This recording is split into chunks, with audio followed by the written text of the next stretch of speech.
Ladies and gentlemen, boys and girls, we're now back to our regularly scheduled programming of the Dan and Kody podcast. We've been a little out of date, out of sorts. We missed last week, but we apologize. But you know what? No, we don't, because I was at San Diego Comic-Con and Kody had a freaking baby, all right? So we can miss a week. It's episode 177 of the Dan and Kody podcast. Let's go! This is the Dan and Kody podcast.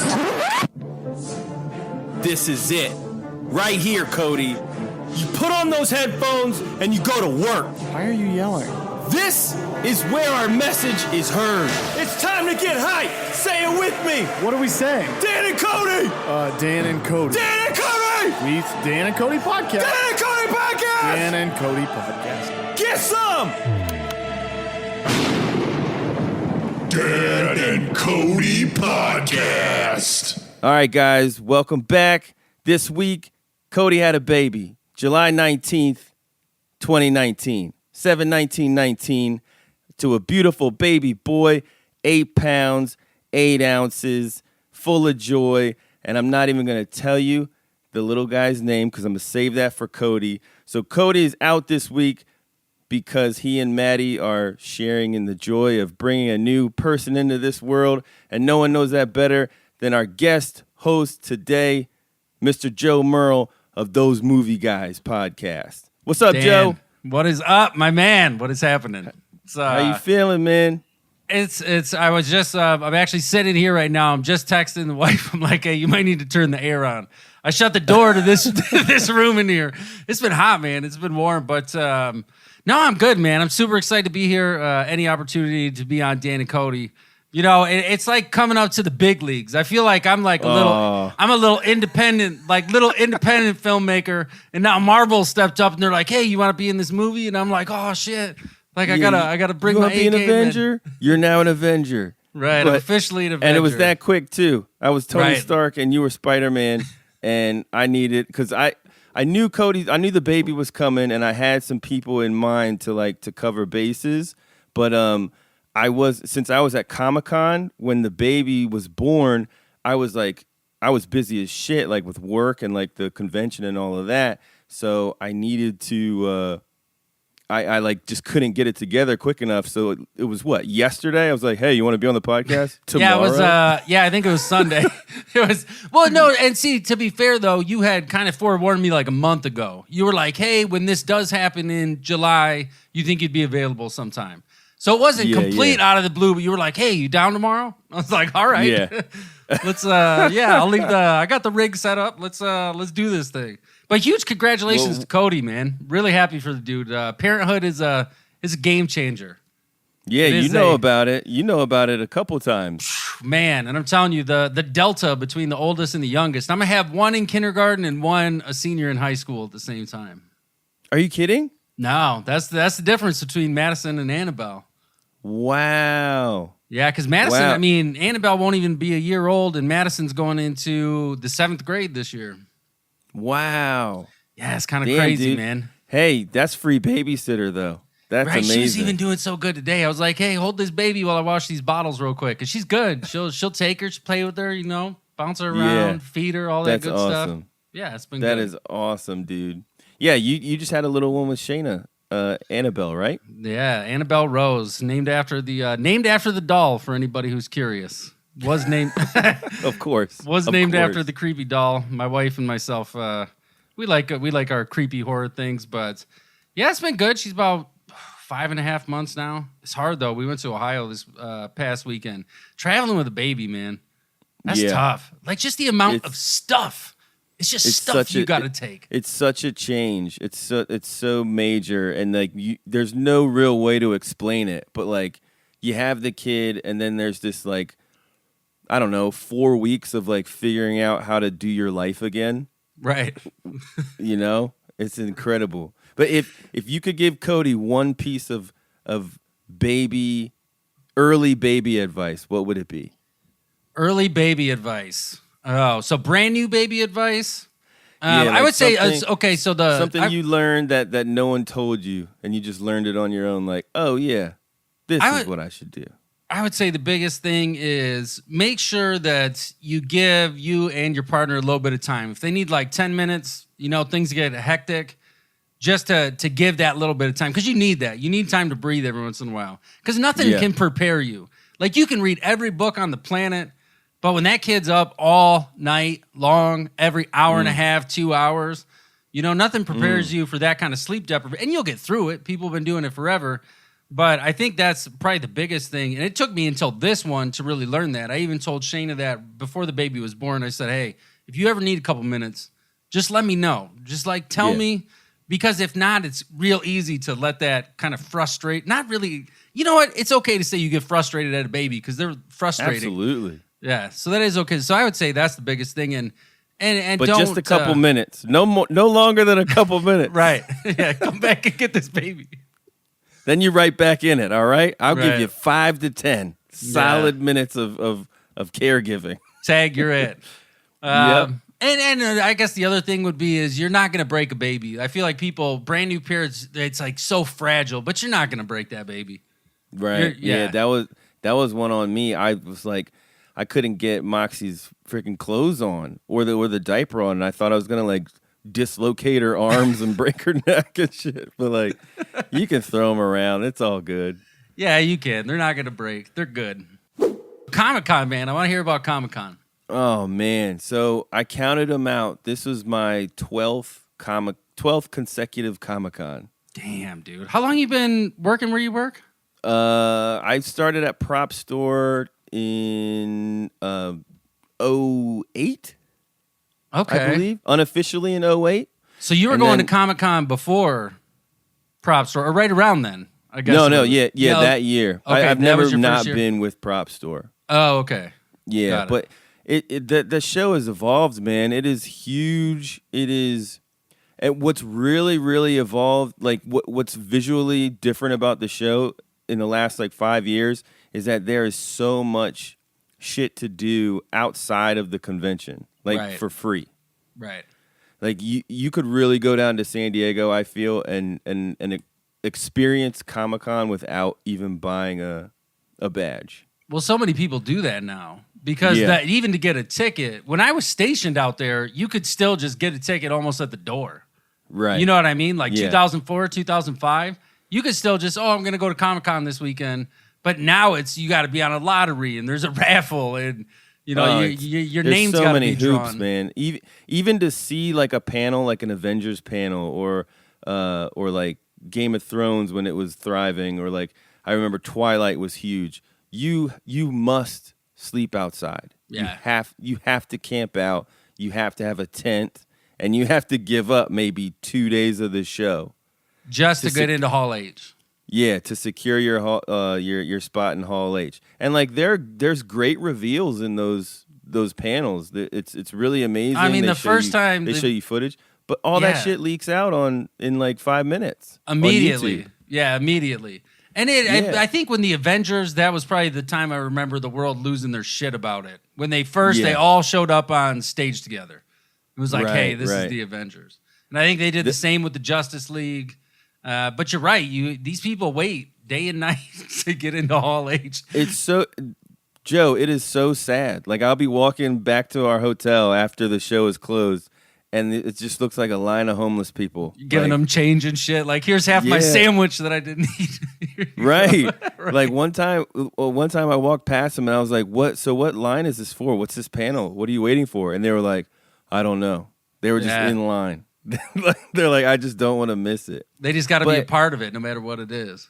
Yeah. So, I mean, negatives about Comic-Con now are the lines are ridiculous. They're absolutely ridiculous. And the exclusive toys and merchandise, like from Funko or NECA or Lego or Hasbro, as an exhibitor, like who has to like work a booth, it's near impossible for me to get any of that stuff. Because you just don't have the time? Yeah, and like they all do this like lottery system thing where you have to like register your badge before the show to get a ticket to come back and wait in line. See, that seems ridiculous. And I don't get my badge until the show. So it's like, how am I ever able to get this shit? Did that break your heart not being able to get those Funkos? Yeah, well, and it's Funko is crazy. Like, it's ridiculous because you can get the same Funko, only it'll have a different sticker. Like the sticker that's on the box at Comic-Con will say San Diego Comic-Con exclusive. Right. But all of those pops will be in like Hot Topic, Target, GameStop, Walgreens, all of them, and they'll have a sticker on it that says Summer 2019 Convention exclusive. Right. So it's just slightly more generic, same pop. So I mean, I'll try to make some orders online, but it does hurt like walking by and you're like, come on, man, like just let me get in line and get them Funkos. You gotta get somebody you can pay to just wait in line. One of them placeholders. Yeah. There's people that do it for a living, man. Placeholders. They'll just wait in line for you. Right. There should be a convention like almost like a convention Postmates where it's like line mates. Right. And you like hit them up on the app and you're like, yo, just come in the hall, come sit in this line for 7 hours and get me my shit. Well, can you imagine if you did that? You know, I'll wait in line for this, you wait in line for that, you wait in line for that. Everybody buys, 2 or 3 of everything. Yeah. Unless do they limit you? Like you can only People buy. do. I think with Funko you can only get one of each exclusive. Oh, okay. You can't double up, but you can buy all of them. Like if you're in line, you can get all of the available ones. All the exclusive ones. There's only one I wanted, and it was the Jaws that's eating. Oh yeah. Yeah, that's eating Quint. Yeah. Man, that's good. That's good. And there's families that do it. There's teams. They go in there. They're like, you're getting the Funkos, you're getting the NECA, you're getting the Hot Toys. It's crazy, man. Do you know Sideshow Collectibles? Yeah, I'm very familiar. Dude, I was like nerding out on this life-size Mark. I think it was the Mark III Iron Man suit from like the chest up. Like a bust. Yeah, so it has the light and then it cuts off. It's like $1,200, but it is literally Iron Man in your house. Like I'm very tempted. It's crazy. I mean, there was one in the DC previews this past month that was 1-to-1 scale Harley Quinn, and I don't remember who made it, but it was $5,800. What? But the thing's 5'8". Holy shit! Oh, it's it's Harley. Size. Yeah, it's Harley. It's Harley. You're buying Harley, right? Exactly. I mean, is it lifelike?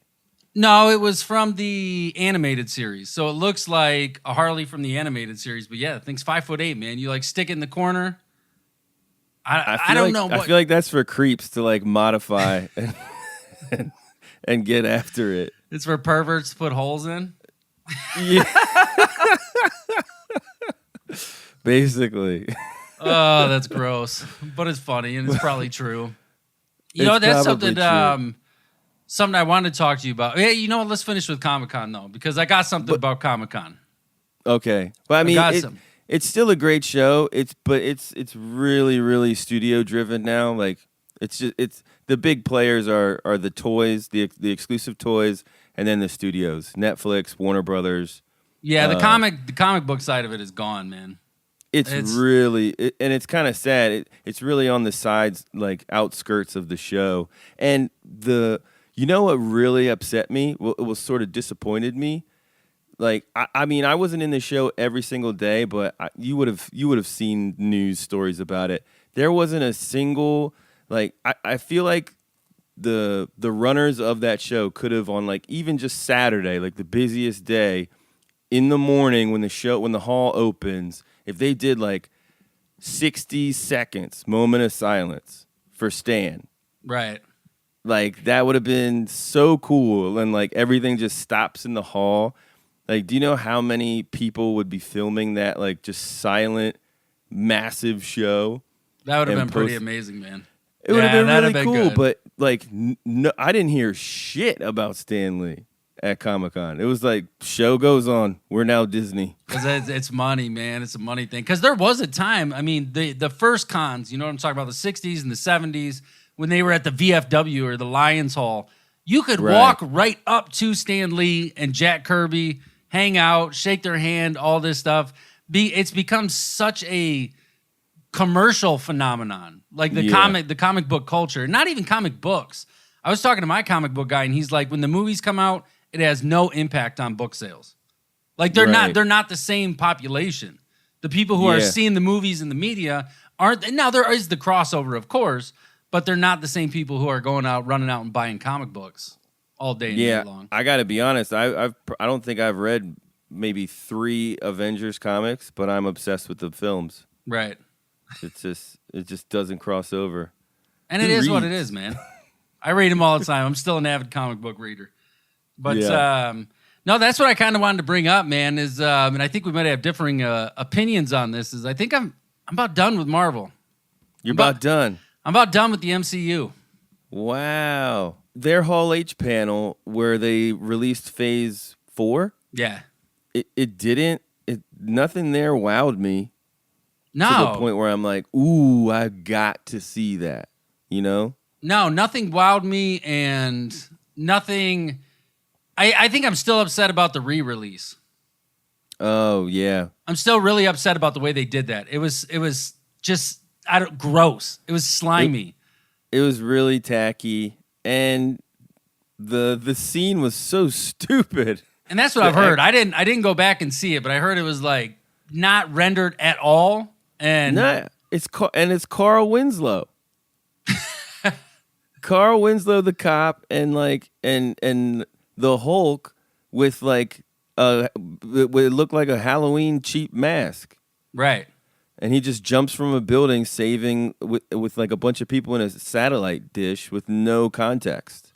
And I guess he looks down at his phone, from what I understand, and it's just like a gray square. Yeah, there's nothing there. And so, like, but what okay, bothered me more than thanks. anything else is that this movie was still showing 4 times in my theater. Like, it still had 4 viewings during the day. And they're like, go re-release. And I'm like, what are you doing?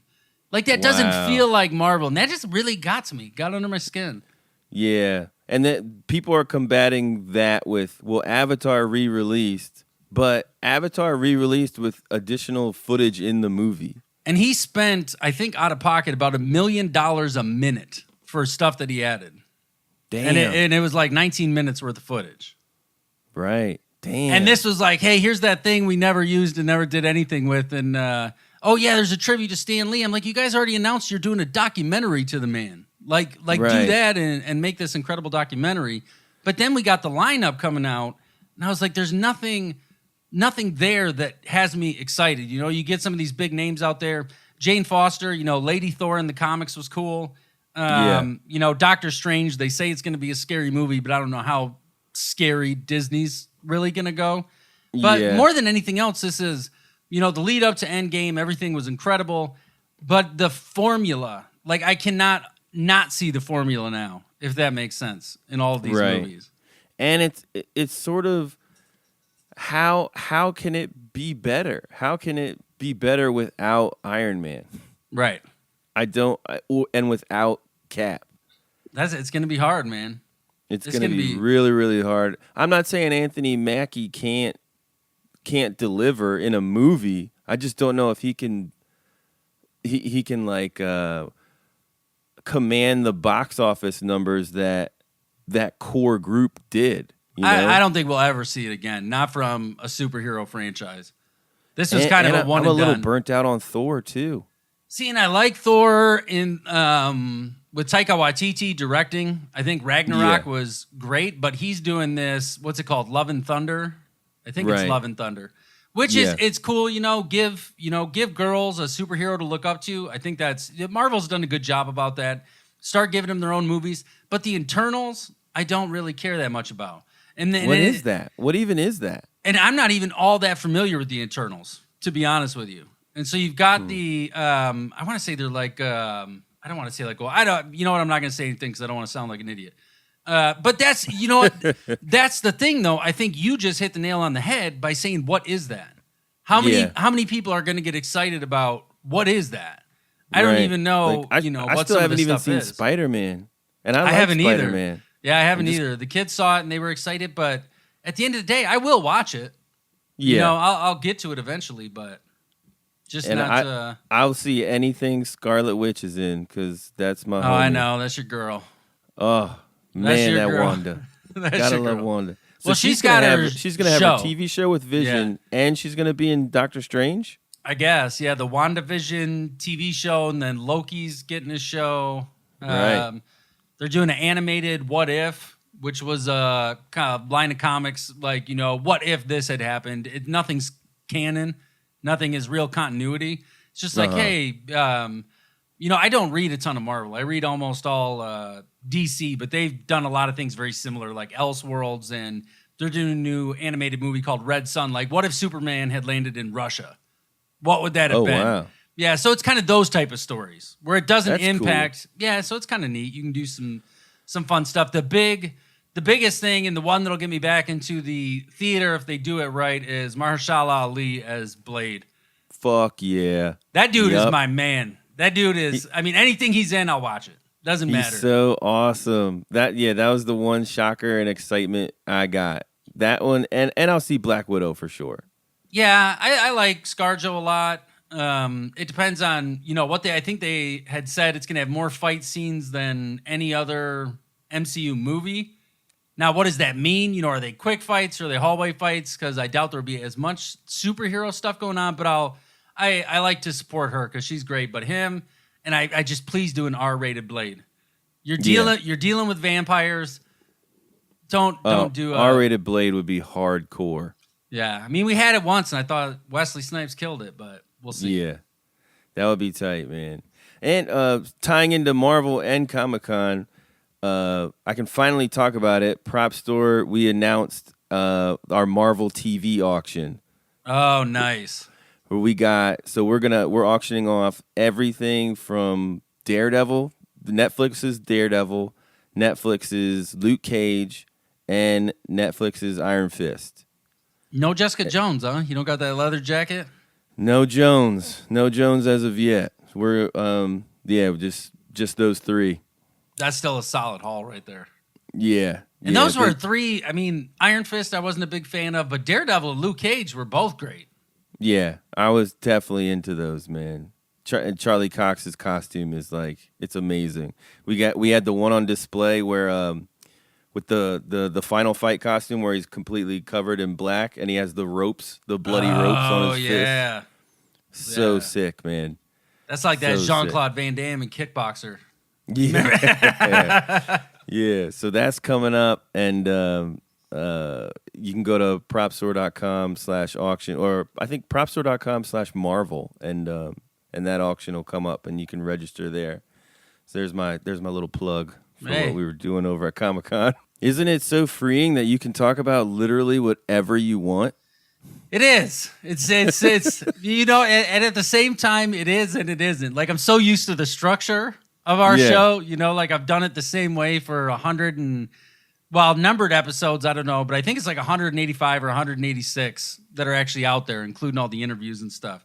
But it is kind of nice to talk about something that's not movies. I mean, I love talking about movies. That's the thing that I tell people all the time about the podcast. I was like, me and Phil have been doing the podcast for 10 years. We've just been recording it for 4. Right. Because that's kind of just who we were. We would just get together, talk about movies, man. What level of celebrity would it take, or what kind of human being would you have to be to buy someone's bathwater? Oh. You know what I'm talking about, right? I vaguely. So what level of human being would I need to be? Right. So this woman, probably the scum of the fucking earth. This Belle, is it Delphine? I think it's Delphine. One of the two, but she calls herself a gamer girl and started selling her bathwater for $30 a bottle. Are you kidding me? And sold out. Are you kidding me? I'm not, man.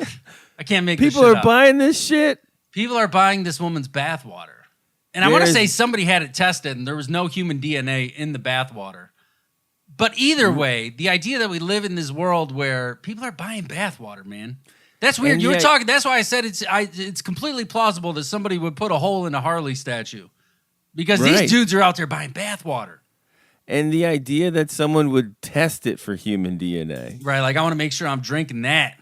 And this isn't Katy Perry. This isn't Scarlett Johansson. No. This is a Twitch gamer girl, right? Right. Oh yeah, my she's got like 4.5 million, I think, Instagram followers. Her Instagram got taken down, I think it was yesterday, because she said something about, somebody reported it for pornography, but that's her big thing is, she was like, hey, if I get 1 million whatever likes on this or 1 million followers, I'll create a Pornhub account. And then she did it, but then it was just like her cuddling like a fake rooster. Like a stuffed rooster. This shit is weird, man. It's weird. And it really makes me curious, like when I'm walking down the street, or like, is that person drinking bathwater? Is that person drinking bathwater? Like what kind of weirdos are out here drinking bathwater? How is she? I wonder. How was she distributing it? Like it was in these little jars. It was just little jars of maybe a cup of bathwater, like a mason jar. Yeah, kind of. Oh my god! But like a small mason jar. You know what I mean? Not a tall one. Like just a little guy. Like a little, just a little mason jar. Like a little jam jelly jar. Right. Like a sampler. Right, like you get a little preserve sampler at the farmer's market. Like the shit that comes in a bag or something. Right. Yeah, this girl was, yeah, man. I don't... It's disgusting. It's disgusting that we as human beings, not we like you and I, we like they, those weirdos, are not only getting it, but getting it in droves. And what are they doing with it? That's what I'm wondering. Do they drink it? Right. Do you like pour it on yourself? I don't know. Yeah. I don't know what you do. Like, do you like use it as, I don't know. What would you do with it? Like even if I had like Katy Perry, I love Katy Perry. She's like she's it for me. And would I buy her bathwater? No. I just wouldn't, because I'm not a creep. And that's the thing is, but there are so many of them people out there who are doing it. So I propose we start selling those movie guys Dan and Kody combo water. You get a 2-pack. Yes. It comes in a combination pack. And then would just post pictures of us in the bath, you know, looking all seductive, like, hey, there's Joe, Merle, and Phil in the bath together, getting some of that bath water for you. I can foresee this business venture not being as lucrative as we think it will be. We just got garages full of bathwater cans. Yeah, we'll have like those like shitty like used car man's commercials, like get on down here. Right. You looking for bathwater? Come on down. We're slashing prices 2 for 1. Oh my god. I say we try and see what happens. I mean, and like, so she's disguised as a gamer chick, but really all of her followers just want to have sex with her, basically. Yeah. And that's why they're buying the water. Like a lot of these Twitch girls, man. I mean, you it's know what? It's undercover, like, sexy softcore. Yeah. Yeah, they're essentially selling an idea, and you know, you can't fault them if they're making money. If somebody would buy my bathwater, I'm not going to sit here and tell you I wouldn't sell my bathwater. Somebody like if there's somebody that stupid out there, then why? If someone emails those movie guys podcast at gmail.com and says, Joe, $1 your bathwater. I don't know about for $1. Is it in the mail? You get like a Visine dropper full of bathwater. You know, you got to shell out the big bucks to get the mason jar full of bathwater. Dude, I haven't had a bath in like probably since the LA Marathon. That's when I was like soaking my knees and shit. Right. Like I'm a shower guy. I am too. I can't remember the last time I really took a bath. I think there was once where Shayna had convinced me, just try it. And I got to say, it was nice, just sitting there kind of, but I'm a big guy, so you don't really fit, you know what I mean? I need like a farm feed trough, like a big joint that I can put the steel like drum. Right, like 100 gallons fits in the, 200 gallons in this thing, just like a giant a monster of a tub. Because I don't really fit in, even though the new house we just bought has a big, huge bathtub in it. But no, I'm a shower. I like being in, out, done. Yeah. I'm not really there to relax. Yeah, if I'm gonna be in like just water, it's either a pool or a hot tub. Not the bath. Unless I'm selling that water. It's funny. Melrose Place, when it wrapped, they were selling like it wasn't a snow globe, but it was like a snow globe, but it was the pool water of the water they used on set in the middle of the Melrose Place apartment complex. Really? For the show, yeah. And Damn, it was that's crazy. it was like a licensed gift. Like a certificate of authenticity and all that stuff that goes with it. Like, Yeah, this is official. from CBS. It was like this. I bet their shit's still on eBay. Oh, I'm sure you can find it. But that's no different than, people when they close a stadium, they're getting ready to demolish and they sell all the seats out. Somebody wants to buy a seat. I guess if you were really, really into Melrose Place, maybe like I want some of that pool water, but that's a weird thing to add to the collection. For the super fan. Right. But I mean, you sell stuff that I feel like a super fan would want. I've never once been like, man, I want that water. I need that water out of that pool. And they had to have changed the water, right? How many seasons was it? It was a lot. Oh, yeah, like 8 seasons.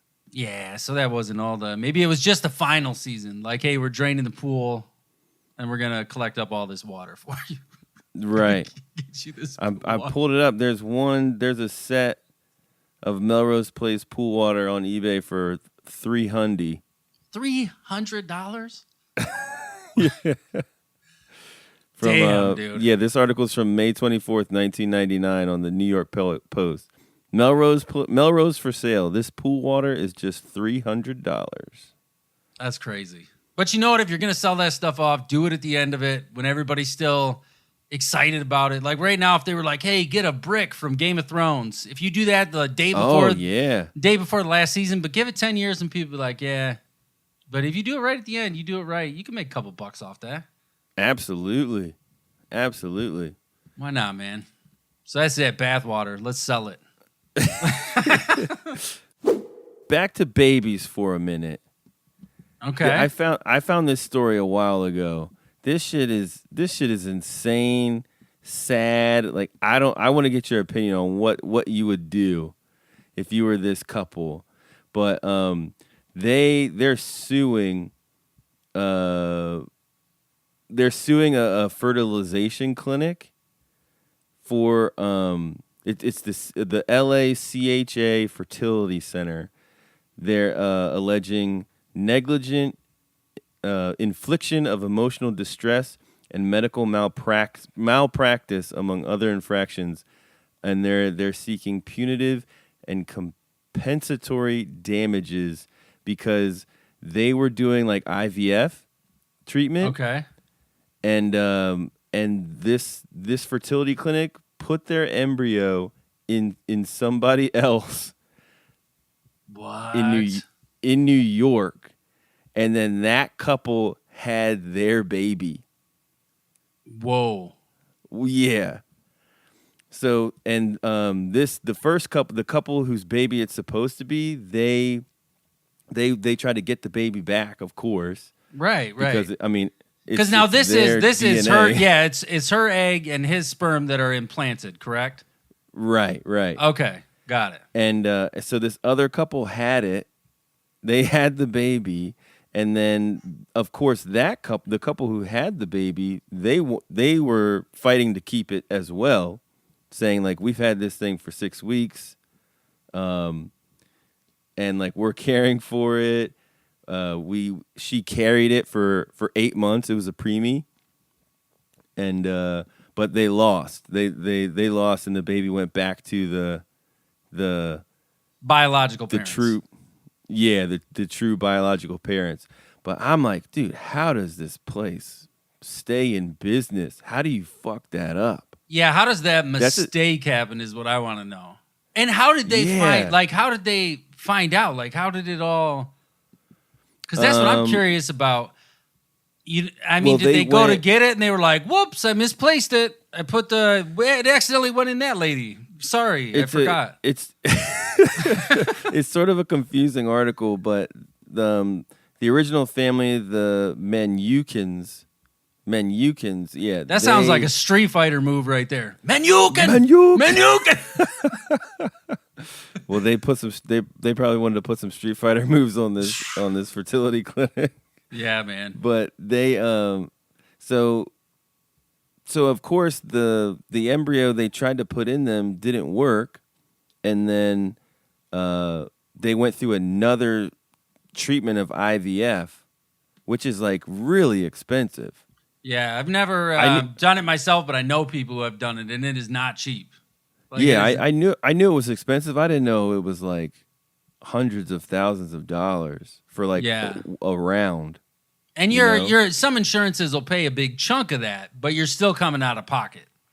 Like nobody gets it done, and it's like, hey, everything's covered from start to finish. Don't worry about it. You're still paying money. So they're quoted as saying they never fully explained to us what happened to all of our embryos, leaving the possibility that my child, another child of mine, is somewhere out there. Oh shit. Yeah. So it's that's a crazy thought. This is a complete just fuckery of this. So was this clinic like selling them out the back? Like got a trunk of a car you got to do with a jacket. He opens it up like, hey, I got this embryo, that embryo. Because that sounds and so this was in L.A. How did the embryo get all the way to New York? Or was the New York couple, did they come to L.A.? Yeah, there's a lot of moving pieces, but at the end of the day, that place fucked up bad. Real bad. Yeah, you don't do that. I think there's some shady shit going on. But like I would, if it was my embryo and it went into some other couple, if it was me and Jenny's egg and embryo and it went into another couple and they had the kid, I would have a really tough time like emotionally being like fighting to get the kid back, knowing that they went through the entire pregnancy. Right. Even though it was my kid. That's like a movie right there. That's Lifetime written all over it. All over it. Yeah, because there's so much that whole process, the whole pregnancy process builds up to that one moment once you see that kid for the first time, which is arguably, the most intense emotional experience anybody will ever have. Any good parent, when they see their kid for the first time, it's overwhelming. Yeah. It's extremely overwhelming. And so to not have that build up to it, and then it's like, hey, here's this 6-week-old baby, that would be a trying time and a very weird, but at the same time, I'd be like, that's my kid. Like, you and check that DNA. They clearly wanted to go through the pregnancy. Otherwise, they would have been like, oh, sweet, Right. Yeah. Someone else did it, but yeah, to go through all the IVF, she wanted to like have this pregnancy and have the kid through. Yeah, man, that's crazy, and I'd be surprised if they don't win all kinds of monies, all the monies. Talking like Disney money, right? Because that's something you can't back away from. There's no handling that under the table. Whoever their lawyer is smiling big. He's like, I'm getting a new place. Yeah, getting another vacation spot. And apparently, the second round of IVF they went through because they lost their embryo, like messed her up a little bit. Like she had some cancerous cells developing due to the treatment, and they had to like scrape her stomach out or some shit like that. Oh, it's crazy. Yeah, that's nuts, man. Bad news. You gotta keep an eye on your embryos. Yeah, watch your embryos, y'all. Right. That is crazy though, man. To think though, like you said, if this is only the first time that somebody caught on to it, did it happen? Has it happened before? Yeah, or is this like some backdoor like side business that they do, and they just tell people like, "Oh, sorry, that one didn't work." Right. Exactly. Meanwhile, someone in Kansas or Florida or wherever has your kid. Oh, that's a fucked up thing. That's the movie right there. Let's start writing it. The thing practically writes itself. And it's called Dada. Dada, the movie. Coming to you this fall on Lifetime. Joe, I think that you researched and brought us this week's True Crime. I got a good one. Lay it on This me. one was from about a month ago, and I just want to give you the headline. And I just want to give you the headline. Just the headline. All right? Okay. Man allegedly hiding drugs in butt accidentally shoots himself in testicles. Stop. Stop it. Man allegedly, one more time, man allegedly hiding drugs in butt accidentally shoots himself in the testicles. Are This you dude- kidding? This dude was a 13-time convicted felon. This is the worst week ever for that guy. He had a gun in his front pocket, shot himself through the nuts into the thigh, gave his girl the gun and was like, hey, hide the gun, I'm going to go to the hospital. He goes to the hospital. They're stitching this dude up, and a bag of weed and a balloon falls out of his asshole right onto the table. Oh, my God.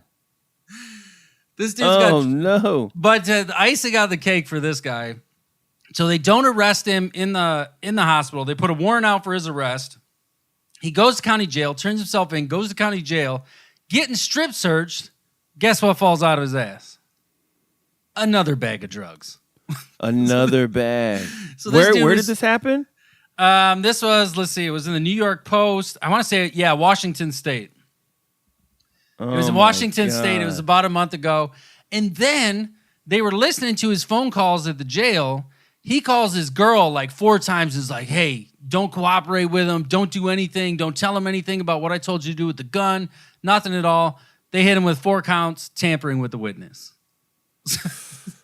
Oh, Jesus. So this is the Adding- motherfucker that buys bathwater right here. Yeah. This is the dude that buys Adding insult to injury. So like not only are your nuts gone, probably not repairable right. because you shot him at point blank range. And who but you're also going down for tampering and drugs. Tampering and drugs. 2 counts. I think it was like 2 counts of drugs, tampering with the witness. And because he was a felon, any firearm possession is an automatic felony.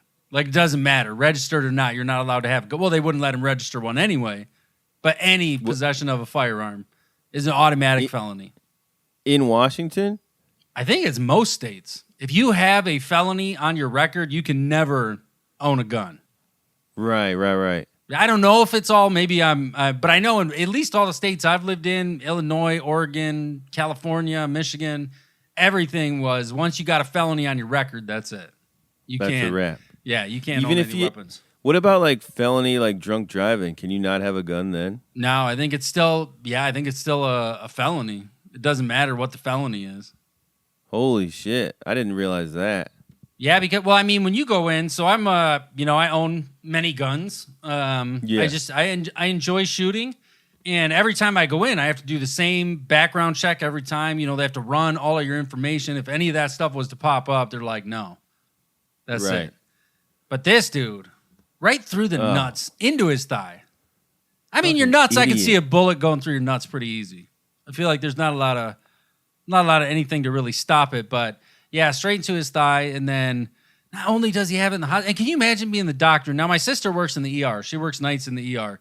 And she tells me some funny shit, man. Some funny stories. Like, these people will be like, I'm sure they're really funny. yeah. I slipped in the shower, and for reasons unbeknownst to me, there was a carrot, and I just happened to fall right on this carrot, and my sphincter sucked it all the way up into my guts. Oh. Yeah, so all kinds of stuff about people who, there was the TV remote. It was in the couch, and I sat down too hard. I'm like, I don't know about that, Did friend. Did you About though? that, friend. But this dude's on the table getting operated on, and then just here comes a little bag of weed falling out of his ass. Oh, and they searched his car. It was just weed? It was just weed in his butt, but they searched his car, and he had like an ounce of meth and a bunch of more weed. I think that was it, just meth and weed. But yeah, he was just trying to sneak some weed into jail, man. He just wanted to chill.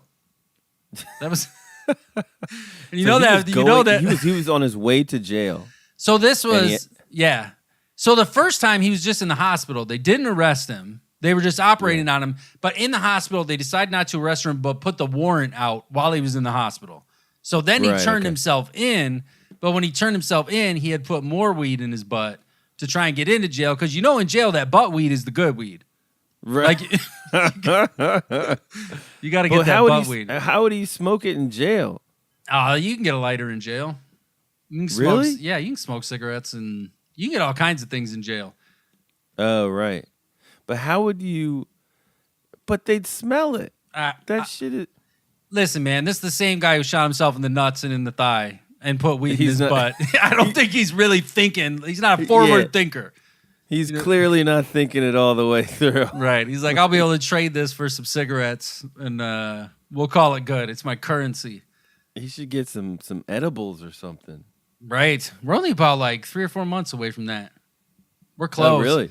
Yeah, we're close. I think they said beginning of next year is when the shops will start opening up. It's crazy, though, man. The revenue that it generates is unbelievable.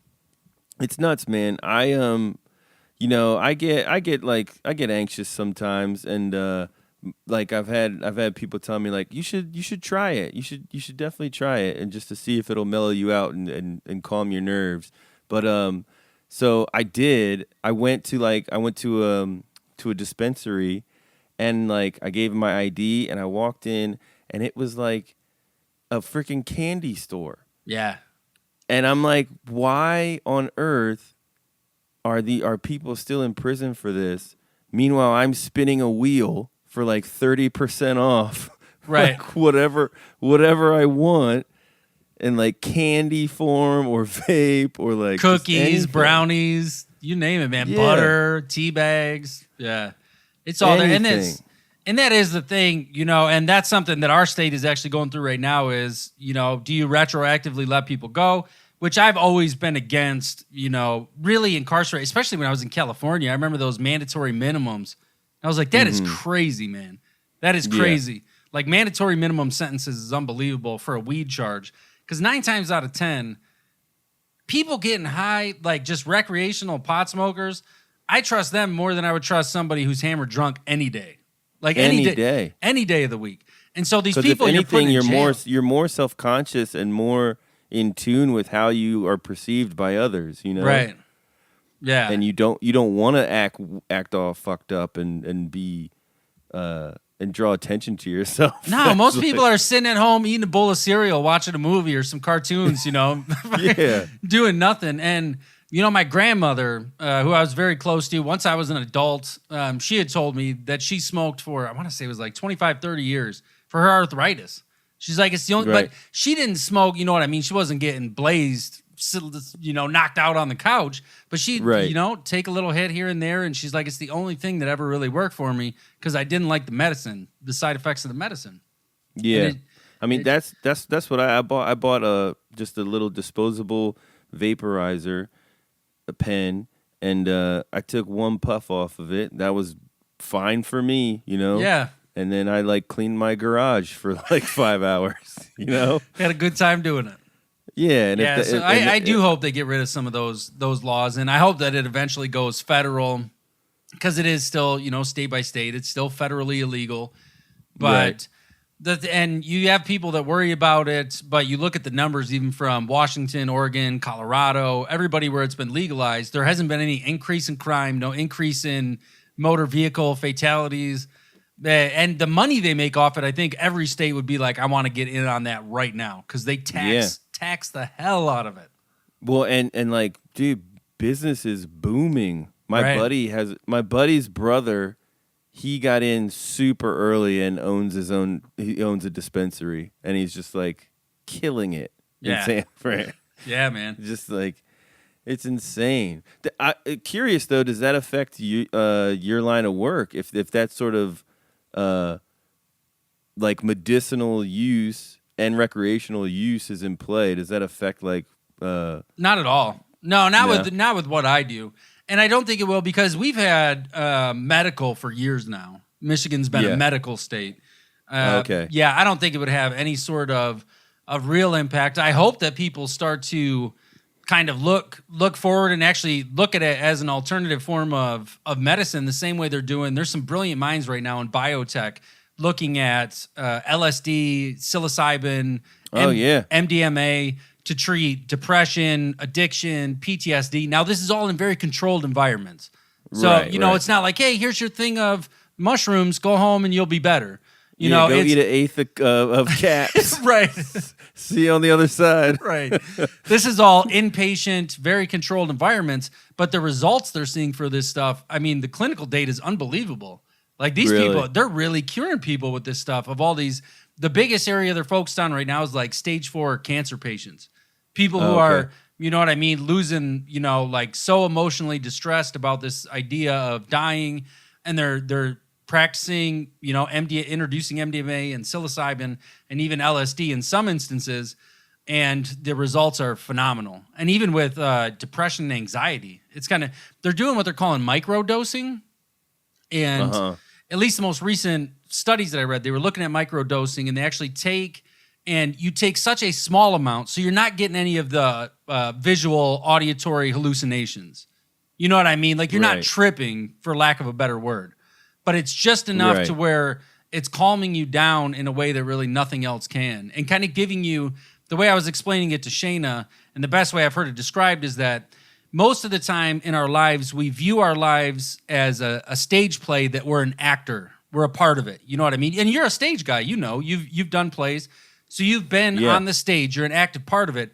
When you take these drugs, it gives you the ability to become an audience member and view your life more objectively.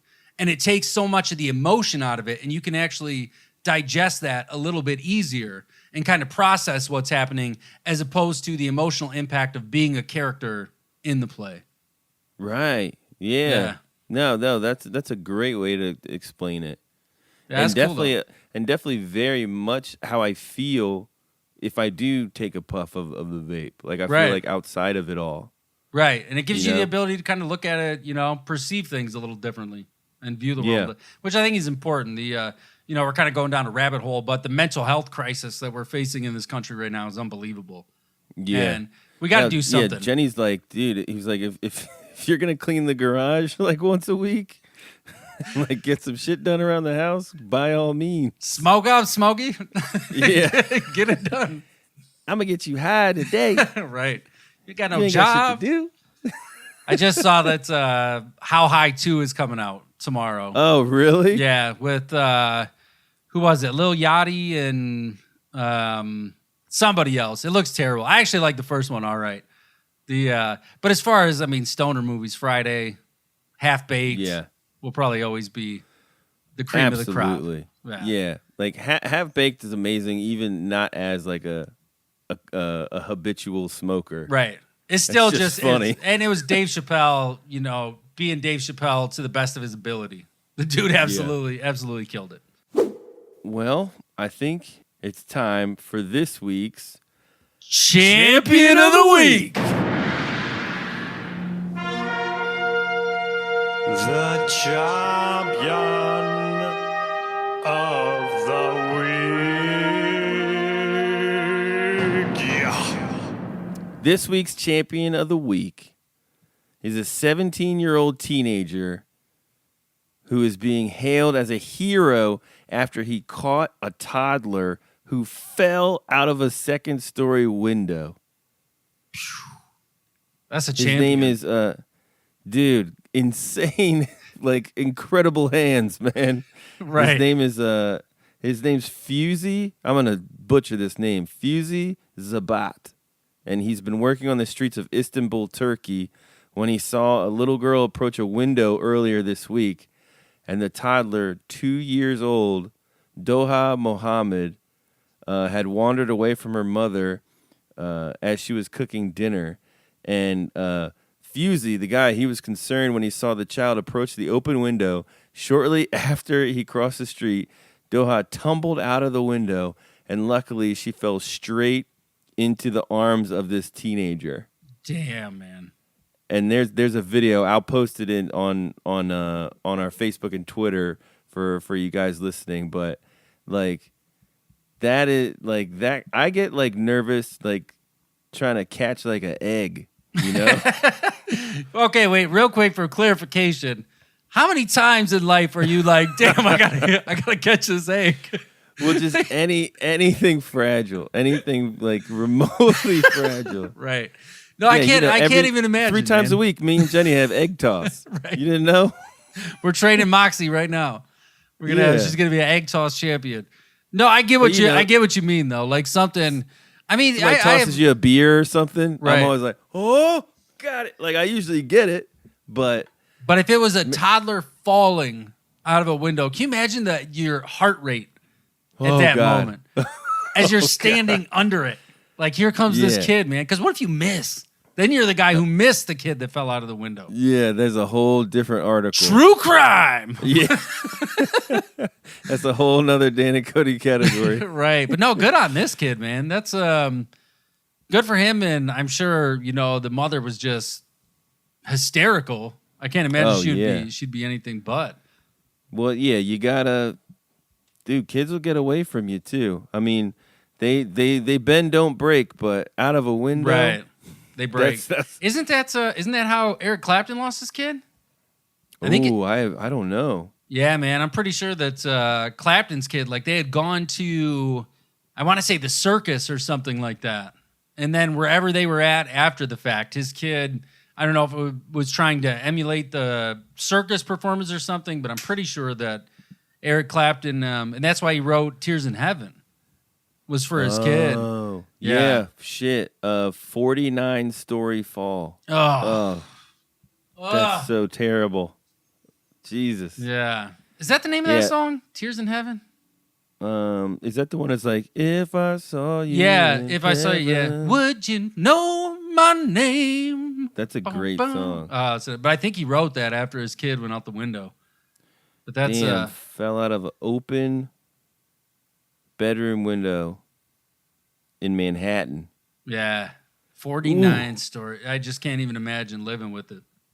Well, Yeah, I mean, that's a lesson for everybody, man. Like my mom had like we had a screen in every window and like child window locks. Yeah. On, like every single window. If you live high up at all, you have to have something, Absolutely. something to. But good on this kid. Let's celebrate this kid Yeah. for Yeah. for catching. We're getting all sad and shit. Like, damn, be real sad if your baby fell. Yeah, but man. no, this dude saved 'Cause a toddler. Yeah, high fives all around. 'Cause that is a serious, amazing quality in human beings that can react that quickly. 'Cause not Right. everybody can do that. Like a lot of people, I have nothing to base this on, but I would say the majority of people just taking a shot in the dark would freeze up or like yell for help or like just not be able to react, Right. Yeah, But- I could definitely see that in, and at some point your brain probably just goes on to autopilot. You know what I mean? And even though he wasn't in danger for himself, I would like to think it's the same physiological flight or fight response, but he just Yeah. saw the danger for someone else. Like he might Yeah. not even. I guarantee they interview this kid. He's like, I don't know. I just started going. You know what I Yeah, mean? I just went into action. I didn't know what else to do. Right. I like Do to you- think maybe it's like a cartoon where somebody lands on you and you fall down and everybody's okay. Like you just You I have what I call dad reflexes. oh You yeah, ever seen the videos of like dads saving the day?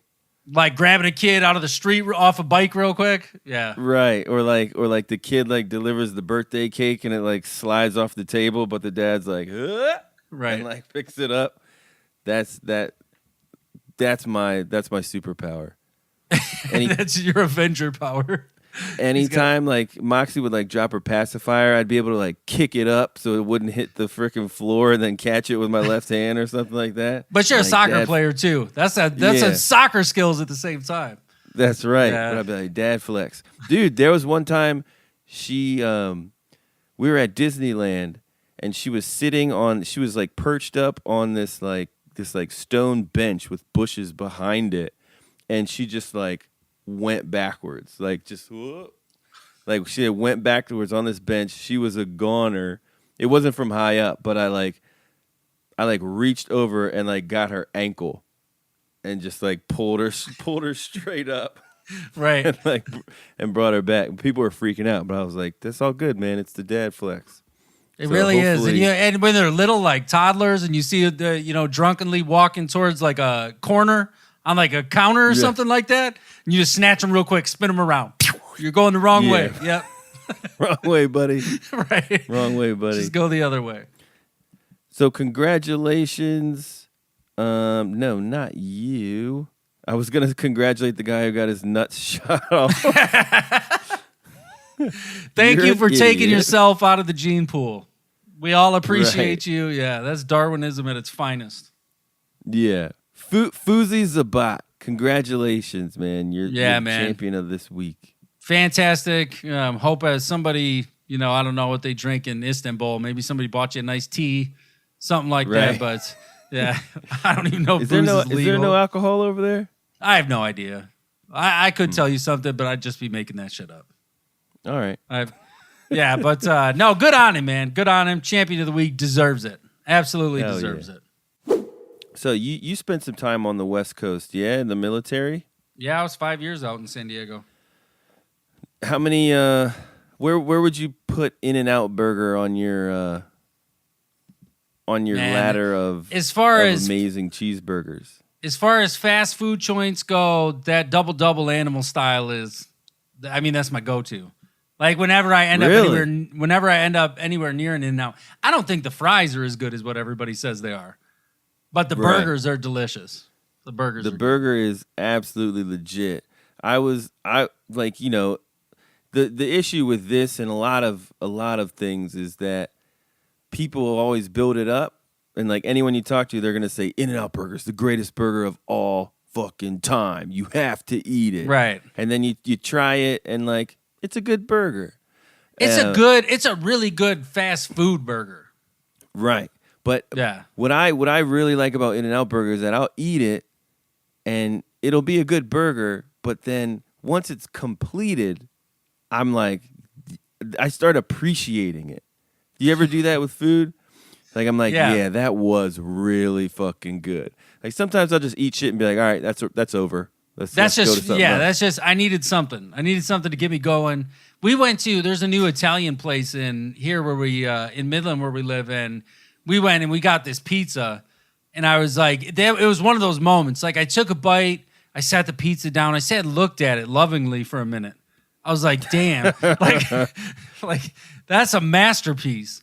Like, and the waiter explained it to me. He's like, all the ingredients are flown in every day. Everything is fresh. But there is something about food that it's on a different level where you take a step back. It's like a work of art. You just kind of stare at it for a minute. Like, yeah, I like you. I like what you got going on. I like their fries. It took me a while to get used to them, but I think it's because they have a shelf life of like 5 minutes. I feel you have to get them straight up hot and then just devour them right then and there. Straight to the if face. you're driving them home or something, they're gonna be weird. But I feel like that's any French fry. True. You need fries go bad quick. Like you said, the shelf life is minutes. I mean, like 3.5 minutes, and that's it. No one likes cold fries or like the reheated fry. Don't even try it. Gross. Get it out of here. Nobody wants that Fucking bullshit gross. in their life. But I read this article that with In-N-Out Burger, I forgot to mention like you just can't get it east of like Kansas. Right. There's like no In-N-Out Burgers over there. Because they don't franchise, right? I don't think In-N-Out doesn't franchise, correct? Like you can't just open them. I think they're all owned by the same people. Yeah, you're right. You're right. So that's how they keep the consistency. Right. That's the way they keep everything kind of running the same. But this guy, there was a guy in New York in where was he? In New York City. His name was Lincoln Boheim, and he was walking to McDonald's with his wife, and they saw a perfectly wrapped and cooked and fresh In-N-Out burger in the middle of the street, completely untouched. What? Yeah, and there's no explanation for it. And it was an In-N-Out burger. he picked it up and he didn't eat it or anything, but like it was animal style, and he confirmed it to be an In-N-Out burger. How, like, what? Okay, would you be tempted? Would you be tempted to try it if it was still warm? If you like felt the wrapper and it was warm? If it was warm, would you eat a maybe I road would try burger? it. Would you eat a road burger if it was? But it's New York. That's the other ripple. Is right. Like, it's New York. Yeah, because they're nowhere, like you said, nowhere near the East. I feel like that's some shit like how the Wile E. Coyote would try and trick the Roadrunner. Like, just leave a... It's a trap. Right, it's a trap. There's got to be a piano's going to fall on me if I grab this burger. I don't know what's about to happen, but it is a trap of some sort. That's weird. So, yeah, this guy, he tweeted out, he said, my buddy Lincoln found a perfectly wrapped In-N-Out burger on the streets of Queens, New York. I am freaking out. And from this tweet, they've gotten, like, just a barrage of, like, conspiracy theories of why this In-N-Out burger is there. I love it. And it's just crazy, man. I bet it's... I either think it's like full-on promotion from In-N-Out Burger, or it's like someone just knowing that that'll be super weird. Yeah, I just don't. I don't know if In-N-Out would do it because they already have the word of mouth from it. Like you said, anyone you talk to is like best burger you ever had in your life. In-N-Out. You got to get an In-N-Out burger. But I would wholeheartedly believe somebody thought that shit was hilarious. They were laughing. Yeah. Their whole plane ride back from Vegas with that burger sitting right in their lap, like, I'm going to put this down in the middle of the street and, and I'm going to see what happens. One of the theories is that it's a super rich person on a private plane, and they got off their plane and accidentally, like, dropped it. Can you imagine having that much money? Where you just, like, grab In-N-Out? Right, I'm going to get In-N-Out. You're in New York, and you're like, hey, I want some really good In-N-Out right now. And then it's in and you drop it. Right, and you drop it. I'm going to save this till I get home. You're like, motherfucker. Here's some other tweets, theories. Someone said it's the fourth sign of the apocalypse. Then someone said, what are the first three? And the first three signs of the apocalypse are the Browns are relevant, the temperature reached quadruple digits, and the Cats trailer. That Cats trailer was fucking scary. Oh, frightening. I'm with everybody else, and that's not normal. That's nothing about that makes me want to see that movie. No, absolutely not. And Shane was like, I think it looks good. I was like, I think you're crazy. Like, that's just... I do like that theory, though. The apocalypse is coming. In-N-Out just starts popping up everywhere. Just burgers. Yeah. Burgers here and there. There's some old scroll somewhere with like a pen drawing of like an In-N-Out burger on the concrete. There will be an In-N-Out. From 1,000 years ago. Someone said, my money's on a prop from a film or TV shoot. Ah, that's a good one. Yeah. Yeah, that's plausible. But why would they use... Yeah, like I don't know if it, like you said, if it was animal style, you know, and it was perfectly wrapped, why would they take the time to go through all of that to make a prop? Yeah. And it's clearly a double-double. Right. Like in the wrapper, everything. I'm going to have to look this up. Cause I need updates. I need this thing solved. Someone said, I believe this is how restaurants are built. The burger is planted, then grows the building. And then, of course, the Star Wars, it's a trap meme. That's a good one. You're right, though. Yeah. This is just, there's a lot of news outlets covering this. It's bait. It's got to be some kind of bait or like an art installation, or maybe New York's getting an In-N-Out. That would be cool. That'd be a great way to announce it. That'd be a just start scattering In-N-Out burgers around the city. Right. I do like the idea that you just plant it like a seed, though. Oh, damn, You're right. That's a double-double. That is a double-double. Yeah. Man. I want shock. one now. There's shock over the case of mystery meat. I know you're lucky enough that you can just go get one. Yeah. Got to wait in that line though. I think I am going to get one after this. I don't think I ever went to In-N-Out and didn't wait in line. But they're fast. They're quick. So, Joe, Right. man, thank you. Thanks for being on the podcast, brother. Yeah, man. Thanks for having me. It's always Of course, man. you and I, had the opportunity to meet in person and just developed a friendship over the years, which is crazy. It's the beauty of podcasting.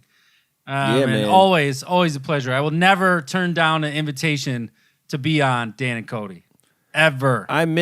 You know what I miss? I miss giving you advice, and I miss you guys giving us movie recommendations. So hit me with some two recommendations. Oh, two recommendations off the top of the head from this week. Okay, so the first up, I finally got to see Annabelle Comes Home. I would say definitely check that out. Yeah, it was a good haunted house movie. Like, it's definitely in the Conjuring universe, but it's not the Warrens. Like, you see the Warrens for a little bit, but the movie is primarily just these couple girls trapped in the house, and the demon is just wreaking havoc. Is Vera Farmiga in it? She's in it for a very short amount of time. Like, they maybe did 3-4 days of work total. Damn. I love her. Yeah, she's fantastic. Ever since I saw her in The Departed, I've been a fan. She's in my my older woman top 5. And then you got Carla Gugino. Oh, yeah. Absolutely. And Susan Sarandon. Susan 100%. Sarandon is the one that always gets me when you say Susan Sarandon. Yo, any day, any age, I'll Yeah. take Susan Sarandon. And my other recommendation, I actually rewatched it. It's probably the first time, or not the first time. Probably I haven't watched it in maybe 4 or 5 years. I went back and rewatched Bill and Ted's Excellent Adventure from '89. Nice. You know what? It's still for as silly as that premise is. It's just a fun movie. Is that on Prime? Yes. The first one's on Prime. The second one isn't. Dude, I remember vividly. We were at my cousin's in Wheeling, West Virginia, and we rented Bill and Ted's Excellent Adventure from Blockbuster, and it was a big deal because it was PG-13 and I wasn't 13, but they let me watch it with my cousins, and I almost peed my pants when Napoleon went down the water slide. Right. It's just so stupid. And it is so stupid, but it's still, I don't know, that movie, it was from a time when, and this guy that's, what's his name? S. Craig, I can't remember his last name, Zaylor. He's the dude that did Dragged Across Concrete, Bone Tomahawk, and... someone was just talking to me about him and that I need to see Dragged Across Concrete? Yeah. Yeah, it's good. And you guys put me on to Brawl and Cell Block. Oh, yeah. That Brawl and changed Cell my Block, fucking life. that Vince Vaughn proved himself. This dude can be something else. But that guy's mentality, he's always said, sometimes I'm just making a movie. I feel like we live in this world now where everybody's always trying to dissect and what's the real meaning and what's this and what's that. And he's come out and be like, I'm just making a movie. It doesn't mean anything. And I feel like Bill and Ted was that.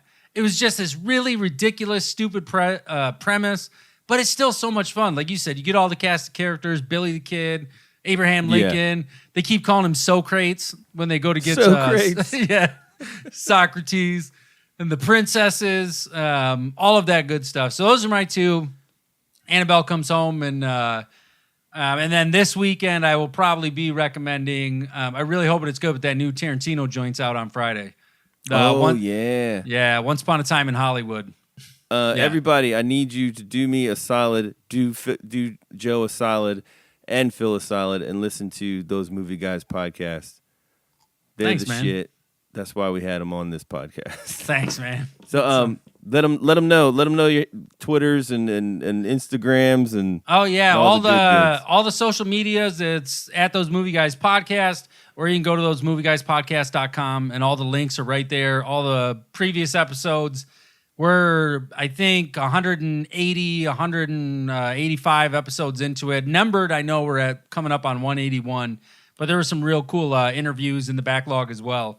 But yeah, thosemovieguyspodcast.com. Everything is there. Everything you need. We're two dudes that just love talking about movies, and firmly believe that every movie is somebody's favorite. So we try not to. There's some times we'll be like, man, that was some dumb shit. But most of the time, we try to be pretty fair because it's just movies, man. It's just movies. Yeah. Just enjoy them. Let them make your life better. It's a fun cast, man. All right, Dan, thank you so much, dude. Can't Of thank course, you enough, brother. brother. Thanks for listening and laughing with the Dan and Kody podcast. Our email is danandcodypodcast@gmail.com. We're on Facebook. We're on Twitter. We are on Instagram Dan Kody Podcast. Check out our website, danandcody.com, and you can contribute to the podcast by going to patreon.com/Dan Kody Podcast. Subscribe, bitch. Everybody play the tough guy and shit, bro. Right.